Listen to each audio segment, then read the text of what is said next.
இறைவனை தேடுவதே எங்களுக்கு வணக்கம். நம்மளுடைய தவக்காலத்தினுடைய ஒரு முக்கியமான காலத்துல வந்துட்டோம். நேற்று நம்ம இயேசுவனுடைய பாடுகள் மற்றும் இறப்பை நம்ம தியானித்தவர்களாக நம்ம இருந்தோம் அப்படின்றத நம்ம பார்க்கிறோம். இயேசுவனுடைய உடல் துணியால் சுத்தி வைக்கப்பட்டிருக்கிறது மட்டும்தான் நீங்க பல ஆலயங்கள்ல பார்க்க முடியும். இயேசு இறந்ததற்கு பிறகாக அவருடைய உடலை சுற்றி வைத்த துணி இதை நம்ம ஹோலி ஸ்டவுட் ஆஃப் டூரின் அப்படின்றத நம்ம சொல்றோம். அதாவது டூரின் அப்படின்ற ஒரு நகரத்துல, இத்தாலியில இருக்கக்கூடிய ஒரு நகரத்துல நமக்காக இயேசுவனுடைய துணியை இன்றளவிலும் பாதுகாத்து பராமரித்து வராங்க அப்படின்றத நம்ம பார்க்கிறோம். இதே போன்று நம்மளுடைய கத்தோலிக்கம் சம்பந்தப்பட்ட பல கேள்விகளுக்கு உங்களுக்கு 8 நிமிடத்துல பதில் தெரியணும் அப்படின்னா மறக்காம சப்ஸ்கிரைப் பண்ணிக்கோங்க. இது வரைக்கும் நீங்க சப்ஸ்கிரைப் பண்ணியிருக்கீங்க அப்படின்னா உங்களுக்கு நன்றியை தெரிவிச்சுக்கிறேன். இது வரைக்கும் சப்ஸ்கிரைப் பண்ணாதவங்க மறக்காம சப்ஸ்கிரைப் பண்ணிட்டு அந்த பெல் பட்டனை அழுத்திக்கங்க. அப்பதான் ஒவ்வொரு சனிக்கிழமையும் நம்ம போடக்கூடிய காணொளி உங்களை சேரும்.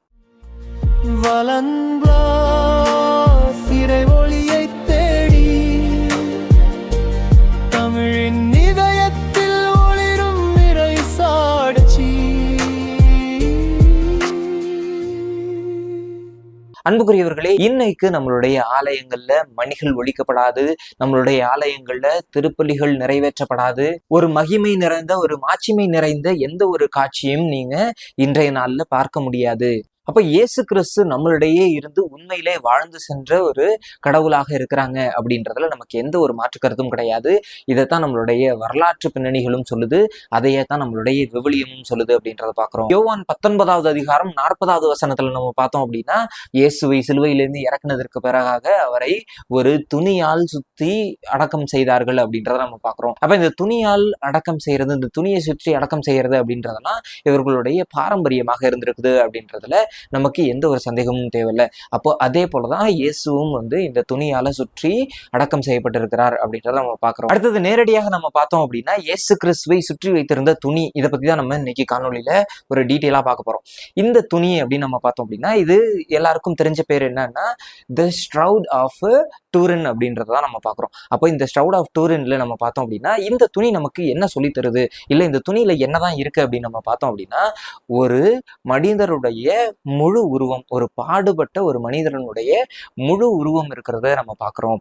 இந்த உருவத்துல இருக்கக்கூடிய அந்த துணியில இருக்கக்கூடிய ஒரு அடையாளங்கள்லாம் நம்ம ஒப்பீடு நம்ம செஞ்சு பார்த்தோம் அப்படின்னா, யோவான் 20வது அதிகாரம் 25வது வசனத்துல நம்ம பார்க்கிறோம், இயேசு கிறிஸ்துவனுடைய கைகளிலும் கால்களிலும் ஆணியால் அறைந்திருக்கிறாங்க அப்படின்னு சொல்லிட்டு. அப்ப அந்த துணியில கைகளிலும் கால்களிலும் ஆணியால் அறைந்திருக்கக்கூடிய அந்த அடையாளம் அந்த துணியில பொதிந்திருக்குது. மத்தேயு 27வது அதிகாரம் 26வது வசனத்துல நம்ம பார்த்தோம் அப்படின்னா, இயேசு கிறிஸ்துவனுடைய உடல்ல சாட்டையால் அடித்தார்கள் அப்படின்றத நம்ம பார்க்கிறோம். அப்போ அதே துணியில அந்த மனிதனுடைய உடல்ல பல சாட்டை அடிகள் இருக்கிறத நம்ம அந்த துணியில இருக்கிறத பார்க்க முடியும். அடுத்தது நம்ம பார்த்தோம் அப்படின்னா, யோவான் 19வது அதிகாரம் 34வது வசனத்துல நம்ம பார்த்தோம் அப்படின்னா, இயேசு கிறிஸ்துவனுடைய விழாவுல ஈட்டியால் குத்துனாங்க அப்படின்றத நம்ம பார்க்கிறோம். அதே மாதிரி இந்த துணியில இருக்கக்கூடிய அந்த உருவத்துல அந்த விழா இடத்துல இருக்கக்கூடிய இரத்த கசிவு, அந்த ரத்தம் எல்லாமே அந்த துணியில பதிந்திருக்கிறதாக இருக்குது. அப்ப இது எல்லாத்தையும் வச்சுதான் இது உண்மையிலேயே இயேசுவை சுற்றி வைத்திருந்த துணி தான் அப்படின்றத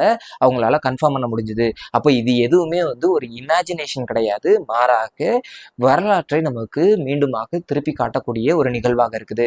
இந்த துணி எல்லாமே நம்மளுடைய விவிலியத்தோடு ஒப்பிடக்கூடியதாக, பொருந்தக்கூடியதாக இருக்குது அப்படின்றதுல நமக்கு எந்த ஒரு சந்தேகமும் தேவையில்லை. அப்ப இது முதல் முறையாக அறிவியலுக்கு உட்படுத்தணும் அப்படின்னு சொன்ன உடனே 1898வது ஆண்டு சக்கோந்தோ பியா அப்படின்னு சொல்றவங்க தான் இந்த துணியை எடுத்து ஆய்விற்கு மேற்கொள்றாங்க. அப்ப இந்த துணியை ஒரு போட்டோ எடுத்து அதை நெகட்டிவா மாத்தி பார்க்கும் பொழுது அந்த துணியில இருக்கக்கூடிய எல்லா டீட்டெயில்ஸையும் நம்மளால தெளிவா பார்க்க முடியும் அப்படின்றத நம்ம பார்க்கிறோம். இந்த நெகட்டிவ் இன்னைக்கும் அந்த டூரின் நகர்ல பாதுகாக்கப்பட்டிருக்கிறது. இந்த அறிவியல் ஆராய்ச்சியில அவங்க கண்டுபிடிச்சது என்ன அப்படின்னா, இந்த துணியில இருக்கிறது ஒரு பெயிண்ட் கிடையாது, ஒரு கரை கிடையாது, மாறாக அது ரத்தம் அப்படின்றத நமக்கு தெளிவுபடுத்துறாங்க. மேலுமாக அந்த துணியில இருக்கக்கூடிய ரத்தத்தை எடுத்து அதை சோதிச்சு பார்க்கும் பொழுது அது ஒரு மனிதருடைய ரத்தம் அப்படின்றதையும், இன்னும் குறிப்பாக அதுல ஏபி பாசிட்டிவ் அப்படின்ற ரத்த வகையை சேர்ந்தது அப்படின்றதையும் நமக்கு குறிப்பிடுறாங்க. அப்போ இந்த ரத்த வகை இயேசுவனுடைய ரத்த வகையோட ஒப்பிடப்படுவதாக இருக்குது, அது இயேசுவனுடைய ரத்தமாக இருக்குது அப்படின்றதையும் நமக்கு சொல்றாங்க. அப்ப இதை பற்றி நம்மளுடைய திருச்சபை என்ன சொல்லுது அப்படின்னு நம்ம பார்த்தோம்னா, ஏற்கனவே நம்ம போன வாரத்திலையும் நம்ம பார்த்தோம், அதற்கு முன்பதாக நம்ம பார்த்தோம், ஒரு விஷயம் இது உண்மை அப்படின்னு அறிவிக்கப்படுறதுக்கு நமக்கு அறிவியல் ஆதாரங்களையும் நம்மளுடைய திருச்சபை ஏத்துக்குது அப்படின்றத நம்ம பார்க்கிறோம். அப்போ இந்த விதத்துல இது ஒரு மிடிவல் டைம் சேர்ந்தது அப்படின்றத நம்ம அறிவியல் அறிஞர்கள் நம்ம சொல்றதுனால இதை இதுவரைக்கும் நம்மளுடைய திருச்சபையும் இது அத்தன்டிக்கான ஒரு ரெலிக், இது அத்தன்டிக்கான இயேசுவை சுற்றி வைத்த துணி அப்படின்றத முழுமையாக ஏற்றுக்கல. ஆனா இது இயேசுவை நம்ம நினைவுபடுத்துறதுக்கான ஒரு அடையாளமாக இருக்குது அப்படின்றதுலையும் எந்த ஒரு மறுப்பையும் தெரிவிக்கல. அப்போ இதை ஒரு அறிவியல் பூர்வமான ஒரு சாட்சியங்களா நீங்க பாக்குறத விட்டுட்டு ப்ரூஃபை போய் தேடுறதுக்கு பதிலாக இந்த இயேசுவனுடைய நிகழ்வை நம்மளுடைய வாழ்க்கையில நம்மளுடைய விசுவாசத்தை தூண்டுவதற்காக நம்ம பயன்படுத்தணும் அப்படின்றதை நமக்கு தெளிவுபடுத்துறாங்க. அப்ப நம்மளுடைய திருத்தந்தை 2ஆம் ஜான் பால் இந்த ஷ்ரவுடை பத்தி என்ன சொல்றாங்க அப்படின்னு பார்த்தோம் அப்படின்னா, இது நம்மளுடைய நற்செய்தியின் பிரதிபலிப்பாக இருக்குது, நம்மளுடைய நற்செய்தியின் கண்ணாடியாக நமக்கு விளங்குது அப்படின்றத நமக்கு தெளிவுபடுத்துறாங்க.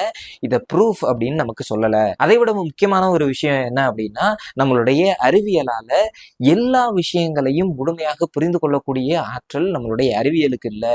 கடவுளுடைய சக்தி அப்படின்னு சொல்லக்கூடியது அனைத்திற்கும் அப்பாற்பட்டது அப்படின்றதையே நம்ம இந்த காணொலி வழியாக நீங்க தெரிஞ்சுக்கணும். மேலும் நம்மளுடைய அறிவியல் நிபுணர்கள் இந்த இயேசுவனுடைய துணியில இருக்கக்கூடிய இந்த உருவத்தை ஒரு 3D அமைப்பினால ஒரு வீடியோவாக அமைத்திருக்கிறாங்க. அதன் வழியாக இயேசுவனுடைய முகம் இப்படித்தான் இருந்திருக்கும் அப்படின்றதையும் நமக்கு வெளிப்படுத்துறாங்க. இது உண்மையிலேயே நமக்கு பார்க்கும்போது ஒரு ஆச்சரியத்தை ஏற்படுத்தக்கூடியதாக தான் இருக்குது. அப்ப இயேசு நமக்கு இப்படி இருந்திருக்கிறாங்க அப்படின்றதை நமக்கு சொல்லக்கூடியதாக இருக்குது. ஆனா இதை பார்க்கும்போது நமக்கு நினைவுக்கு வரக்கூடியது என்ன அப்படின்னா, இது டைரக்டான ஒரு போட்டோகிராஃபி கிடையாது அப்படின்றத நம்ம தெரிஞ்சுக்கணும்.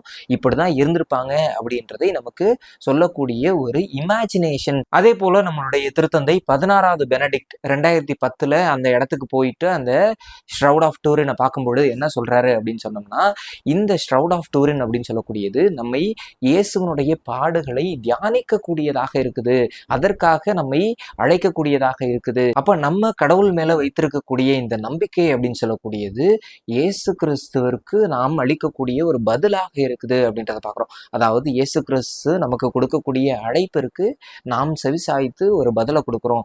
இதுதான் நம்மளுடைய நம்பிக்கையாக இருக்குது அப்படின்றத நம்ம தெரிஞ்சுக்கணும். யோவான் 20வது அதிகாரம் 29வது வசனத்துல நம்ம பார்த்தோம் அப்படின்னா, என்னை காணாமல் நம்புவோர் பேறு பெற்றோர் அப்படின்னு இயேசு கிறிஸ்து சொல்றாரு. அப்போ காணாமல் நம்புவோர் அப்படின்னு சொல்லும் பொழுது நம்ம இந்த அடையாளம் அந்த அடையாளம் அப்படின்னு சொல்லிட்டு அடையாளங்களை காணாம இயேசுவே உண்மையான கடவுள் அப்படின்னு நம்ம ஏத்துக்கிறோம் அப்படின்னா அதுவே ஒரு பெரிய நம்பிக்கையாக இருக்கும் அப்படின்றதை நமக்கு வெளிப்படுத்துறாங்க. அப்ப இயேசு எவ்வாறு இந்த சாவை வென்று ஒரு உயிர்ப்பிற்கு ஒரு வெற்றியின் அரசராக திரும்புகிறாரோ அதே போல நம்மளுடைய வாழ்க்கையில் இருக்கக்கூடிய பல துன்பங்களையும் துயரங்களையும் பல பாவங்களையும் தீய எண்ணங்களையும் நாம கொன்று அதை வீழ்த்தி இயேசுவோடு வெற்றியின் அரசர்களுடைய பிள்ளைகளாக நம்ம இருக்கிறோமா அப்படின்ற ஒரு கேள்வியை இன்றைக்கு கேட்கக்கூடியவர்களாக நம்ம இருக்கணும்.